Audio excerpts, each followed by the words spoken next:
Alright, so this is my project that I'm working on this morning. It is it's a quartet for flute, clarinet, violin, and cello. This is a commission that I have with the Barlow Endowment for the Boston-based new music group Hub New Music.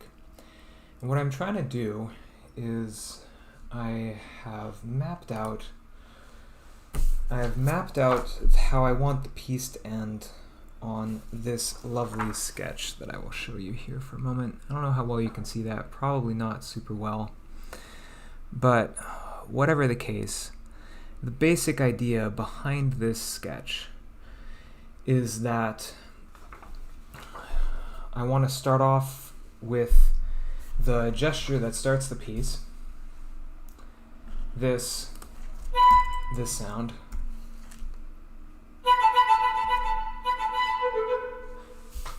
So throughout this opening part of the piece, that slow trill gesture is essentially just staying static. It's on like this plane, and then it's on this plane, and then it's on this plane. And by plane, I guess I mean pitch level. It's on these different pitch levels, but it's essentially staying static.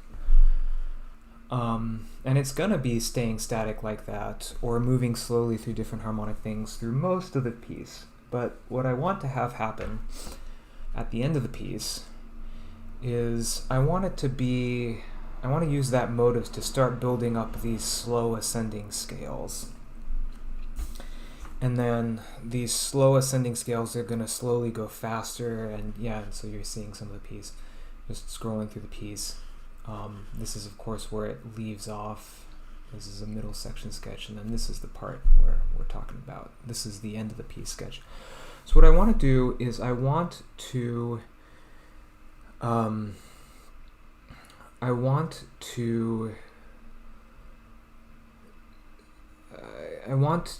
use that motive to have these scales that slowly build up in pitch, such that they are gradually getting higher and gradually getting further up the scale. We're also probably going to switch collections. For instance, this is sort of a octatonic-like thing that we have going on here. And we'll slowly go through different collections of pitches, and then gradually this upward scale phrase that starts lasting, say 2 or 3 bars is going to get shorter and shorter until it's just these upward runs that are higher and higher and faster, until the whole thing is just going to culminate in these trills, and that's going to be the end of the piece. So that's what I have in mind, and the challenge is, how do I get it to do what it is that I want to do? Because I can envision what this sounds like, but this is not, even though I can envision what it sounds like and I have a rough idea in my mind of what it sounds like, I don't have a perfect idea in my mind of what it sounds like. If it were the kind of thing that I could just sit down and transcribe, I'd just sit down and transcribe it. So instead, what I want to do this morning is I want to sit down and I want to create some models for how I can execute this texture. And you're invited to come along with me and see how I create these models and go from there. So let me show you what I have so far. So this was my very first draft of this upward run gesture. And then here's a different sketch of it. And I don't really particularly like that one much, but this basic idea of where it's like flutter and then up a scale level and then up another one, that's what it is that I'm after. And so I sketched out different ways of doing it. Let me just play these for you so you can hear what they sound like.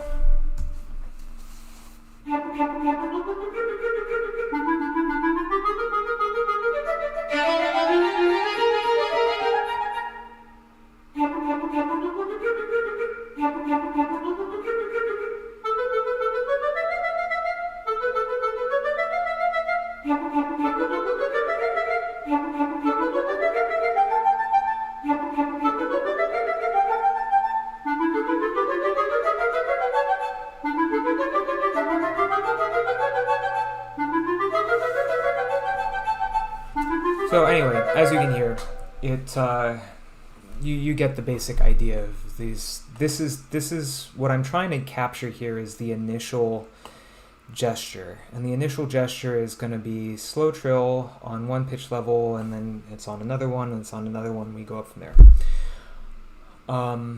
And yes, like you also see over here in these measures, is I also want there to be some kind of a contrapuntal element too.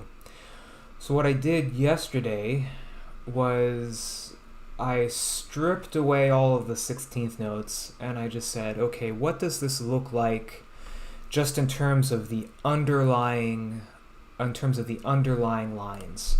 It sounds something vaguely like this.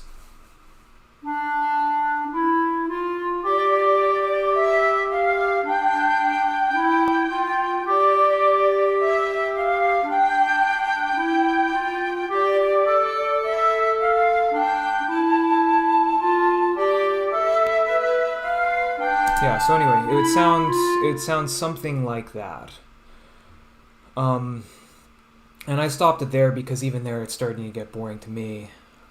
So that's my task. That's what I'm looking at doing today, is I want to identify in this composing, first off, what are the variables that I have to deal with, and what variables need to move when in order to go from you know, what the skeleton of this slow ascending thing, in order to go from a slow ascending thing that's in a narrow range to having it be wider, to having it happen in a much more compressed time scale.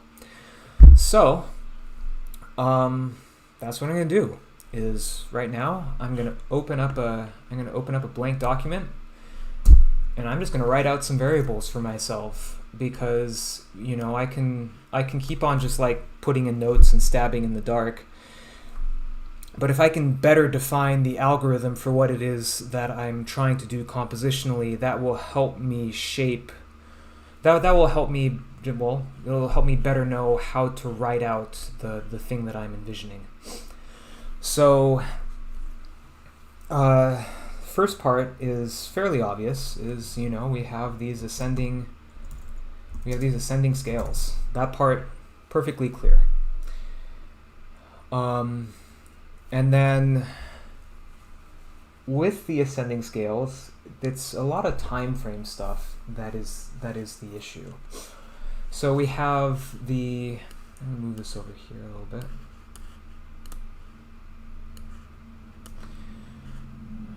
We have, let me just bump that over so we can make it a little bit clearer.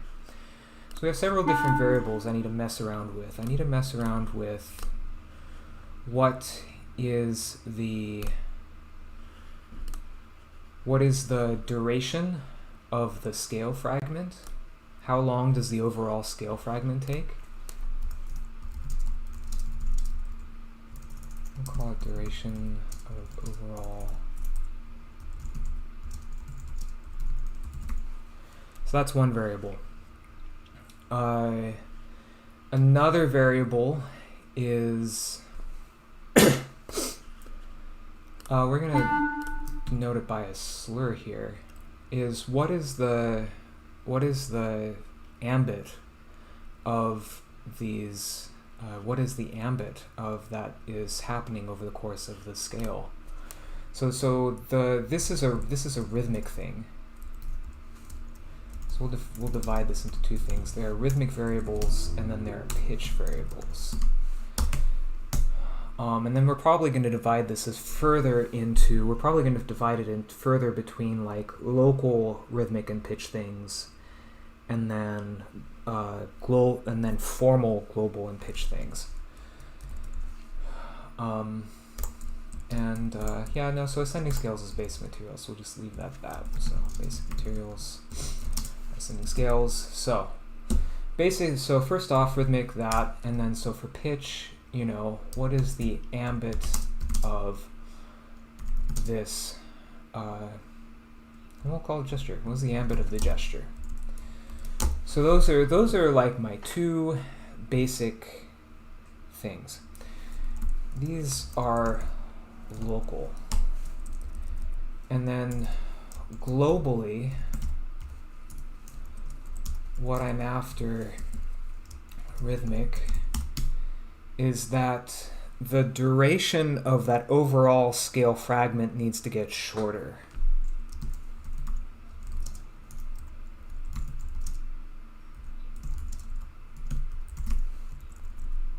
So we're gonna decrease the duration of this overall scale fragment. And meanwhile, on the pitch level, we're going to do two things. We're going to increase the ambit of the gesture. Meanwhile, we are also going to change the collection. And so what I mean by that is essentially just, introduce sharps and flats. That's essentially what I mean to it. The thing, and here's an example of where it's like, well, I need to do some experimenting to see what sound I want. What I think I might do to start out with is I might start by, in terms of changing the collection, I might start by just working through a circle of fifths, just to see what that sounds like. That probably won't be what I end up sticking with, but in terms of it being this is a very simple way of changing the collection, that might be what I'll start with, just to give myself a sense of what it is that I'm trying to do. So we're gonna change the collection. Call this experiment 1. Circle of fifths. There's a great piece that does this thing where it just works its way through the circle of fifths, which is Yellow Pages by Michael Torkey.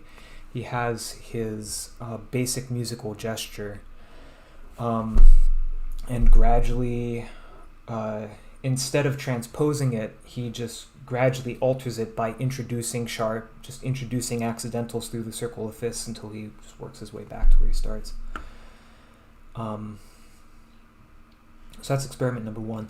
This actually leads me to another variable that I want to change as well, which over the course on a global / formal level of this gesture, not only am I changing the ambit of the gesture, in other words, not only is it, not only are we including more pitches, I also want to change what pitch it starts on as well.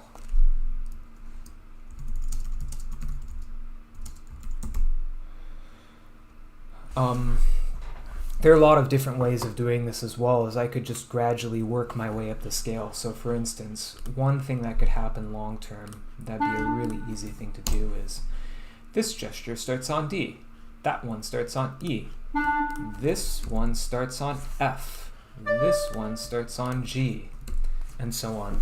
That's one possible solution. The issue is that, so here we're looking at 10 bars of music. The issue is that if I did it over the course of 10 bars of music, that would just blast through that.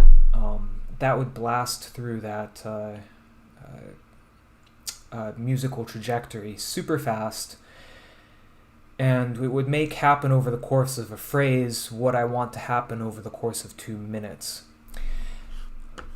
Which, in terms of changing the starting pitch, honestly, again, in terms of experiments, just gradually raising the pitch isn't a bad experiment. So I'm going to put in these references here too, just so that you can see them and you can follow along with them if you're interested. So this one is Torkey Yellow Pages. There's another reference in terms of changing the starting pitch in Symphonies of Wind Instruments by Stravinsky.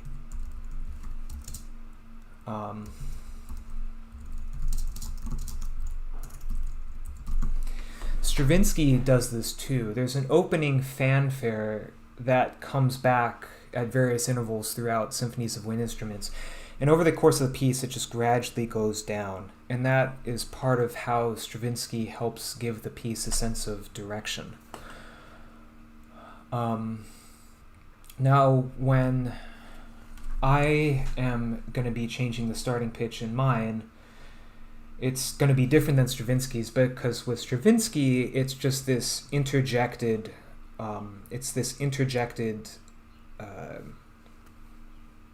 fragment of music where he's juxtaposing just completely different musical ideas. In contrast, with my piece, I don't want to juxtapose musical ideas. This idea of changing the starting pitch is going to be a continuous thing. But again, I need to find a way of stretching it out over a longer period of time. So what I'm thinking of doing, what I probably will do with it, is that we'll instead of having just one single wave up, we'll probably take several upward waves to get to where it is that I want to go. So we're going to write that down. We're probably going to need several upward waves. Because, and again, in terms of changing the starting pitch, the overall effect that I want is I want this overall upward gesture. And another thing that I'm thinking of as well in terms of experiment is I probably do want to take advantage of that musical aural illusion, where if you have an upward line and then you start another one in the middle, it just seems like it's always going upward. There's a James Tenney piece that does this, where he just starts as this upward line is coming to its end, this new upward line starts way below it. So we're probably just going to do these interweaving upward lines. The thing that would allow me to do particularly is it allow me to take advantage of the lower register of the cello and of the clarinet, such that, we don't burn through our range of the instruments. So we're going to have several upward waves, and in addition to them being several, we're also going to jump how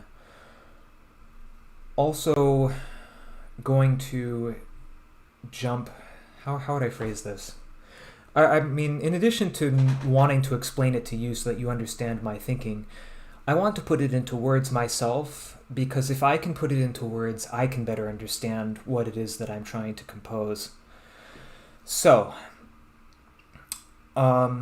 essentially, successive waves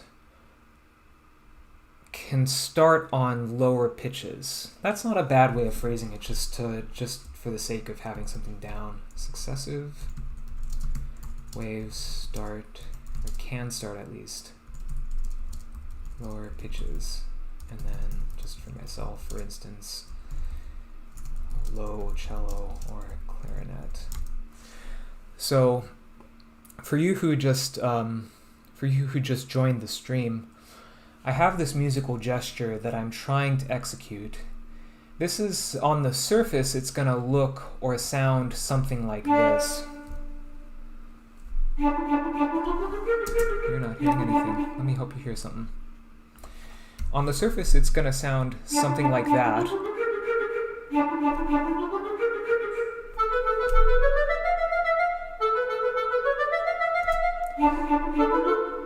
And there'll be this contrapuntal thing that's going along with it too. But what I want to do is I want to better define the musical problem that I'm facing, so that when I sit down to compose it, I can just write the thing out. Because it's a lot nicer doing this rather than just stabbing in the dark. So,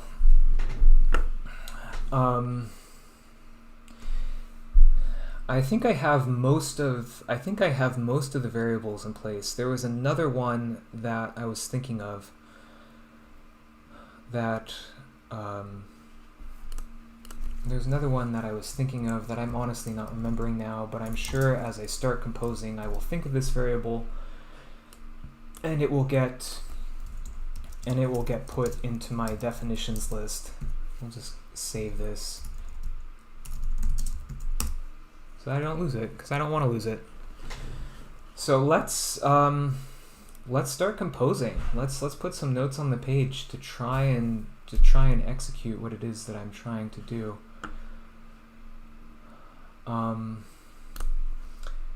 Yeah. So, oh, that was the thing. We're gonna decrease the overall, and then globally, overall, I want this thing to last. The overall gesture I want to last about a minute and a half. Is how long I want this gesture to last. So, again, there's my basic contrapuntal framework. And to make this easy for myself, what I'm gonna do, so I'm composing this here in Dorico. I don't need all of these extra bars, so I'm just gonna delete them. But to make it easy for myself, I'm gonna make a new flow. I'm just gonna duplicate this one. And I'm gonna give it a name. I'm gonna call it Finale Sketches 2. And I'm gonna find it. Oh, we duplicated it, so this is it. So to make this easy for myself, what I want to do before I write a single thing down, 108 is going to be my tempo. I want to have a rough idea of, okay, what are some of the landmarks going to be? Just how long is it going to take to, how many measures is it going to take to do about a minute and a half worth of music? So Dorico can tell me that, at this tempo, if I just press play up here in the time bar, I'm sure there's a word that I should be thinking of that I'm not thinking of, the counter. There you go, up here in the counter, it tells me how long it is. So, if I jump forward over here to bar 80 or something, I can get a sense for, okay, this is about a minute 20. So if we add just, I don't know, maybe a few more bars, hopefully this comes out to a nice round number.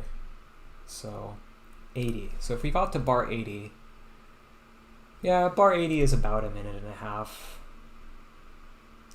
Maybe we'll just bump it up to bar 84 and we'll call it good. Yeah, that's a minute and a half. So this is what we're going to try and do.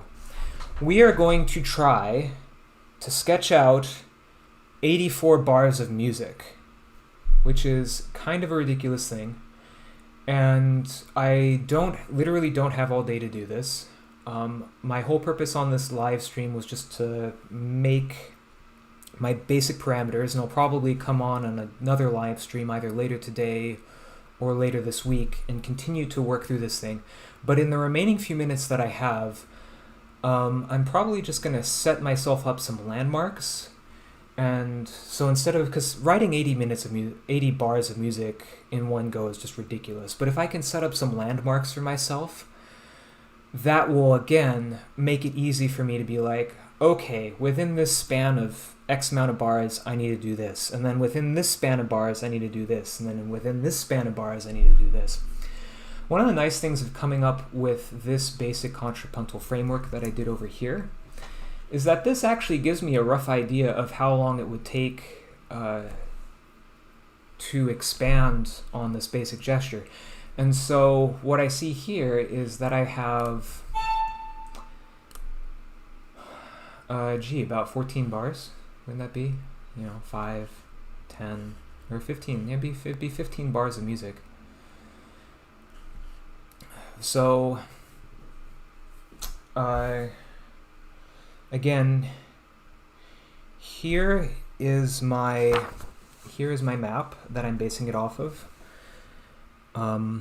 Between now and the next time I live stream this, I will take a picture of it so that you can see a better picture of it. So we're starting over here in this basic gesture, and I want to get this gradually higher and faster. All these variables that I wrote about over here.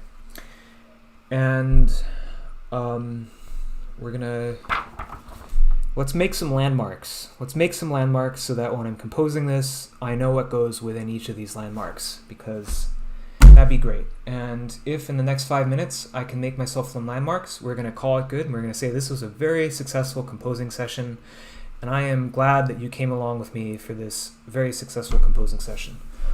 So, the first gesture in these 84 bars we said is going to be about 15 bars long. So we're going to find bar 16. And then we're just going to make a note to myself, is that within these bars, this is where initial contrapuntal rise happens.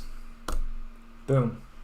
Now I could copy and paste this, but there are details about this that I don't like yet. The basic thing that I feel good about is the contrapuntal thing. And actually, do I even feel good about that contrapuntal thing? I think when I'm starting this, because this is going to be coming out of a slow section, I might not want to start it contrapuntally. I might just want to start an upward thing. And I think that I'll make a note to myself here, is that instead of having the counterpoint start from bar to bar, the follower voice needs to happen later. 2 bars, maybe 4 bars. I don't know. TBD. We'll see. But because I want this, we need to drag this out. We need to really milk this gesture for all it's worth. And so, yeah, just jumping right into this is jumping the gun, and jumping the gun is no fun for anyone. So, initial contrapuntal rise happens here, and looking at my map and looking at my definitions, let's see, what are the things I'm going to want to map out? Well, I guess the thing that I'm going to want is how many stages. So there are at least 2 stages that are going to happen. I mean, looking at this map, I can see that there are going to be at least 2 basic stages that are going to happen in this. Is that there is going to be the embellished upward run, which what I have in mind is this. This is an embellished upward run. And then there are going to be actual upward runs. Just to show you what I have in mind with that, that would just be something like that, This is an upward run. It is only and just an upward run. Whereas this, we have these slow trills on each of the upward part that it is that we're doing. So we have at least 2 stages. And that second stage of where we're just getting to upward runs, I think it should be at least halfway through. First off, because the embellished upward runs, those are just going to be longer to begin with. And then also because once we get to the upward runs, it might be a little bit more difficult to sustain that. So 84 bars.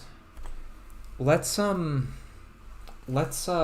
section this thing. So we're going to say 0.618 times 84, and we'll say at bar 52, this is when we're just going to jump to just pure upward runs. That's where that's going to start. And then for the last 10 bars or so, this is where the trill gesture is going to happen.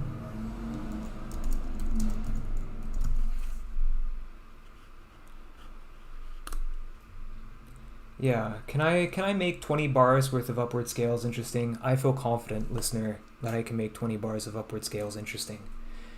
much more than 20 bars of upward scales. Maybe not, but 20 bars, yeah, we can do 20 bars. So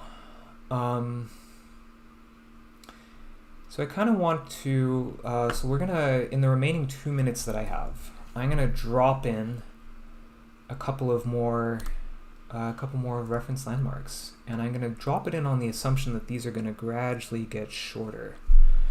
So this first one was 16 bars. Let's do 12 plus 16, which would be what, 28? Yeah, so 27, 28, somewhere in there. I don't know, no important. And then we'll have the next one be shorter, which you can probably guess what I'm going to think. I'm going to think 8. So 8 plus 28 would be 36.